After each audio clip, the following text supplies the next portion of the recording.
কিনা? মুসলমান মায়ের সন্তানেরা, দুনিয়ার জীবনে কোনো ব্যক্তি যদি আরো যারা বলুন ঠিক কিনা, মরতেই হবে, নাকের মধ্যে তুলা ঢুকিয়ে দেওয়া হবে। যেই দিন জন্মগ্রহণ করেছি এক কানে আজান আর এক কানে ইকামত দাও, বলে না একটা আজান দিয়ে দাও, ইকামত দাও। কোনদিন আজান হয় না, ইকামত হয় না, কেননা তার আজান এবং ইকামত জন্মের দিন হয়ে গেছে, এখন জামাত শুরু করে দাও। জোরে বলো। সেই অন্ধকার কবর, এত অন্ধকার, আমরা নিষ্ঠুরের মতো ওই সেই লাশটাকে মুড়িয়ে ঢুকিয়ে দিই, অন্ধকার কবরে পা দিয়ে চেপে চেপে মাটিগুলো শক্ত বানিয়ে দিই, যে ঘরের মধ্যে কোনো আলো নেই, কোনো বাতাস ঢোকার কোনো ব্যবস্থা নেই। জোরে বলুন ঠিক কিনা? দুনিয়ার জীবনের ঘরের মধ্যে থাকতে থাকতে হঠাৎ করে কারেন্ট চলে গেলে আবার কারেন্ট ব্যাক আসা, ফিরে আসার সম্ভাবনা আছে। যারা বলুন ঠিক কিনা? জন্য কত কষ্ট করেছে, পেরেশান থেকেছেন।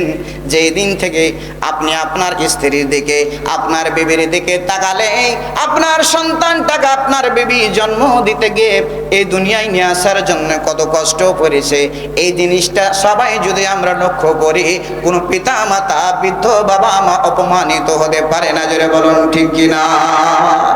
আমার ভাইয়েরা, বাবাজিরা আমার, মুসলমান মায়ের সন্তানেরা, জনম দুঃখিনী মার পেটের মধ্যে মহান রব্বুল আলামিন আমাদের আপনাকে রেখেছিলেন, যে ব্যাগের মধ্যে বড় করেছেন, যেই ব্যাগের মধ্যে রেখেছিলেন, সায়েন্টিস্টদের মতে, বিজ্ঞানীদের মতে সেই ব্যাগের দৈর্ঘ্য প্রস্থ ছিল 10 ইঞ্চি। জোরে বলুন সুবহানাল্লাহ।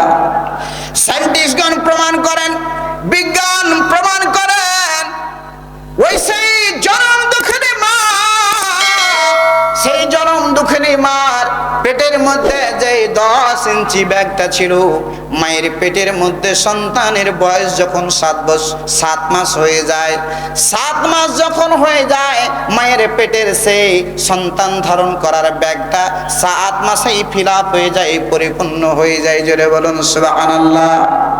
ওই মায়ের পেটে আরো 3 মাস 10 দিন ধরে সন্তানটা বড় হতে থাকে। সায়েন্টিস্টগণ প্রমাণ করেন, জনম দুঃখিনী মার পেটের মধ্যে ওই ব্যাগের মধ্যে যখন আর কোনো জায়গা নাই, আল্লাহ রাব্বুল আলামিন ওই সেই সন্তানের পাটা নিয়ে গিয়ে আপনার আমার জনম দুঃখিনী মায়ের বুকের উপর, কলজার উপর রেখে দেয়। জোরে বলুন সুবহানাল্লাহ। এইভাবে কষ্ট দিয়ে আমরা দুনিয়ার জীবনে আসতে পেরেছি, এসেছি আমরা দুনিয়ার জীবনে। এরপরও দুনিয়ার জীবনে আসার পর যেই বাবা মাকে কষ্ট দিয়ে রক্তক্ষরণ করে দুনিয়ার জীবনে আসতে এসেছি, বড় হয়ে বউ পেয়ে, সন্তান পেয়ে ওই বাবা মাকে আমরা কষ্ট দিই। জোরে বলুন কথা ঠিক কিনা? আর জোরে বলুন ঠিক কিনা? আল জান্নাতু তাহতা আকদামিল উম্মাহাত, মায়ের পায়ের নিচে সন্তানের বেহেশত। যেই মা যদি আপনার জন্য বদদুয়া করে দেয়, আলেম ওলামার বদদুয়া কাজে লাগতেও পারে না পারে, ভালো দোয়া আলেম ওলামার সেই ভালো দোয়াটা কাজে লাগতেও পারে না পারে, কিন্তু আপনার বাড়িতে যে পীরটা রয়েছে, যে বাবা মাটা রয়েছে, ওই বৃদ্ধ বাবা মা যদি অন্তরস্থল থেকে দুই চোখের পানি ছেড়ে দিয়ে ওই সন্তানের জন্য ভালো কিংবা খারাপ বদদোয়া বা ভালো দোয়া যেটাই করুক না কেন, আমার আল্লাহ রাব্বুল আলামিন ওই মজলুম পিতা মাতার দোয়া সঙ্গে সঙ্গে কবুল করে নাই। জোরে বলুন সুবহানাল্লাহ। আর যারা বলুন সুবহানাল্লাহ। ওরে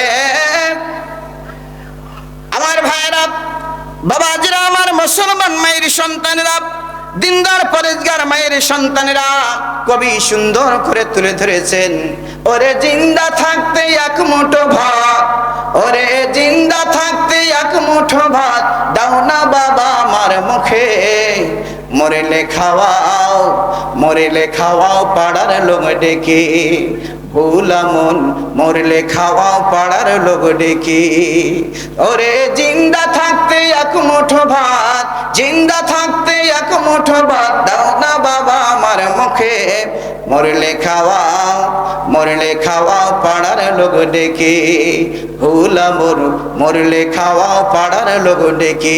জোরে বলুন কথা ঠিক কিনা?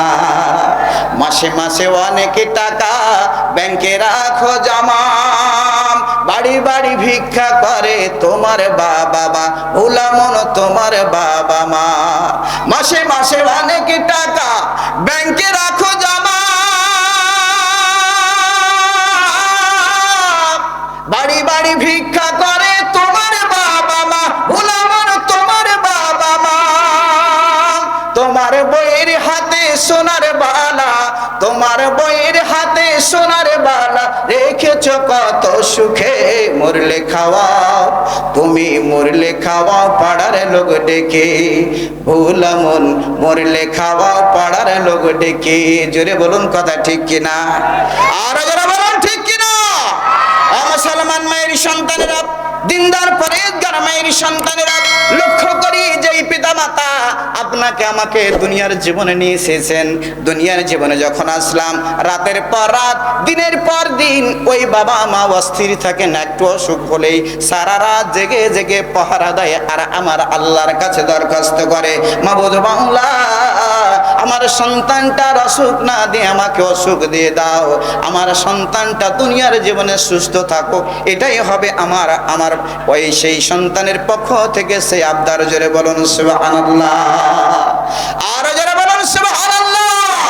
তাহলে সেই আল্লাহ রাব্বুল আলামিন আপনাকে আমার মাঝে যেই নিয়ামত দিয়েছেন, যার বাবা মা নাই সেই নিয়ামত থেকে বঞ্চিত হয়েছেন। যারা বলুন ঠিক কিনা, আর যারা বলুন ঠিক কিনা।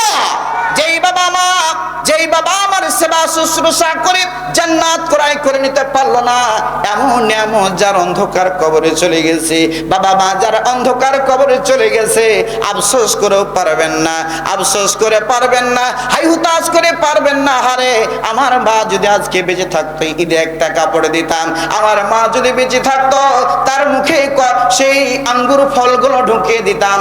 সেটা আঙ্গুর ফল নয়, দুনিয়ার কোনো ফল নাই। কোনো বাবা মার মুখে যদি সন্তান সেই একটি ফল ঢুকিয়ে দেয়, আল্লাহর কসম করে বলি ওই বাবা মার মুখে দুনিয়ার কোনো ফল নয়, এটা জান্নাতি ফল বাবার মার মুখে ঢুকিয়ে দেওয়া হয়। জোরে বলুন সুবহানাল্লাহ। আল্লাহর আরশ পর্যন্ত খুশি হয়ে যায় ওই মা যদি আপনার উপর খুশি হয়ে যায়, আমার আল্লাহ রাব্বুল আলামিন খুশি হয়ে যায়। যারা বলুন সুবহানাল্লাহ। ও মুসলমান মায়ের সন্তানেরা, দুনিয়ার জীবনে সন্তানটাকে নিয়ে আসার জন্য মা কতটুকু কষ্ট, পেন, কত ব্যথা সহ্য করে লক্ষ্য করুন। একজন মানুষ, সাধারণ মানুষ, যেই মানুষটাকে যদি আঘাত করা হয়, কষ্ট দেওয়া হয়, যন্ত্রণা দেওয়া হয়, ব্যথা দেওয়া হয়, একটা যুবককে যদি ব্যথা দেওয়া হয় 45 ইউনিট ব্যথা সহ্য করতে পারবে একটা মানুষ, বলিষ্ঠ মানুষ, যুবক মানুষ। 45 ইউনিটের উপরে যদি কোনো ব্যক্তির ওপর আঘাত করা হয়, কষ্ট দেওয়া হয়, সেই মানুষটা অজ্ঞান হয়ে যায়, শেষ পর্যন্ত সেই হার্ট অ্যাটাক করে মৃত্যুবরণ করে। জোরে বলুন সুবহানাল্লাহ। কিন্তু আপনার আমার মা, জনম দুঃখিনী মা কত পেন, কত ব্যথা সহ্য করেছেন লক্ষ্য করুন। সায়েন্টিস্টদের মতে, বিজ্ঞানীদের মতে, একজন মা সন্তানকে দুনিয়ার জীবনে নিয়ে আসার জন্য 1 নয় 2 নয় 45 ইউনিট নয়, সায়েন্টিস্টগণ প্রমাণ করেন 57 ইউনিট পেন ব্যথা সহ্য করে। জোরে বলুন সুবহানাল্লাহ, আর জোরে বলুন সুবহানাল্লাহ। সেই বাবা মাকে আমরা কষ্ট দিই, সেই বাবা মার দোয়া নেওয়ার জন্য যাই না, আলেম ওলামাকে ডেকে নিয়ে যে দোয়া করার চেষ্টা করি না, না না, ওই বাবা মার পার নিচে আপনার জান্নাত, ওয়া জান্নাতুকা নারুকা, আপনার আমার জন্য জান্নাত, আপনার আমার জন্য জাহান্নাম। জান জান বাবা মার কাছে দোয়া নেন, বাবা মার কাছে ক্ষমা নেন। আল্লাহর কসম করে বলি আমার আল্লাহ রাব্বুল আলামিন খুশি হয়ে যাবে। জোরে বলুন সুবহানাল্লাহ। আমার ভাইরা, বাবাজিরা, আবার তাইলে একজন যুবক মানুষ 45 ইউনিট ব্যথা দিলে যদি তার কষ্ট হয়, আপনার আমার মা 45 ইউনিট নয় 57 ইউনিট পেন ব্যথা সহ্য করে দুনিয়ার জীবনে মা মা ডাকটা শুনতে চেয়েছেন। জোরে বলুন সুবহানাল্লাহ। একটু কালেমা পড়ি, লা ইলাহা লা ইলাহা সুবহানাল্লাহ আলহামদুলিল্লাহ। এই দুনিয়া ভালো লাগে না, আহার দিদিরা ভালো লাগে না, ভালো লাগে শুধু আমার আল্লাহ। লা ইলাহা, জোরে লা ইলাহা। আকা আকাশের তারা গলম ঝিলিমিলি জ্বলছে, ডালে ডালে ফুলগুলো সৌরভে দুলছে, রাসূল এসেছে, হাবিব এসেছে, লা ইলাহা লা ইলাহা ইল্লাল্লাহু মুহাম্মাদুর রাসূলুল্লাহ সাল্লাল্লাহু আলাইহি ওয়াসাল্লাম। বন্ধুরা আমার, বাবাজিরা আমার, আমাদেরকে একদিন ঝরে যেতেই হবে। জোরে বলুন কথা ঠিক কিনা? আরো জোরে বলুন ঠিক কিনা? মরতেই হবে, নাকের মধ্যে তুলা ঢুকিয়ে দেওয়া হবে। যেই দিন জন্মগ্রহণ করেছি এক কানে আজান আর এক কানে ইকামত দেওয়া হয়ে গেছে। জোরে বলুন ঠিক কিনা? যেখানেই জানাজা হোক না কেন, সেই জানাজার সময় কোনো ইমাম কোনো আলেম বলে না একটা আজান দিয়ে দাও, ইকামত দাও। কোনোদিন আজান হয় না, ইকামত হয় না, কেননা তার আজান এবং ইকামত জন্মের দিন হয়ে গেছে। এখন জামাত শুরু করে দাও। জোরে বলুন সুবহানাল্লাহ। শুরু হয়ে গেল জামাত, শুরু হয়ে গেল নামাজ। এবার অন্ধকার কবরে রেখে দেওয়া হলো। যেই অন্ধকার কবর, এত অন্ধকার, আমরা নিষ্ঠুরের মতো ওই সেই লাশটাকে মুড়িয়ে ঢুকিয়ে দিই। অন্ধকার কবরে পা দিয়ে চেপে চেপে মাটিগুলো শক্ত বানিয়ে দিই। যে ঘরের মধ্যে কোনো আলো নেই, কোনো বাতাস ঢোকার কোনো ব্যবস্থা নেই। জোরে বলুন ঠিক কিনা? দুনিয়ার জীবনের ঘরের মধ্যে থাকতে থাকতে হঠাৎ করে কারেন্ট চলে গেলে আবার কারেন্ট ব্যাক আসা ফিরে আসার সম্ভাবনা আছে। জোরে বলুন ঠিক কিনা? কিন্তু কবর এমন একটা ঘর, যেই ঘরের মধ্যে জীবনে কোনোদিন কারেন্ট আসবে না। জোরে বলুন ঠিক কিনা? ও মুসলমান মায়ের সন্তানেরা, দুনিয়ার জীবনে কোনো ব্যক্তি যদি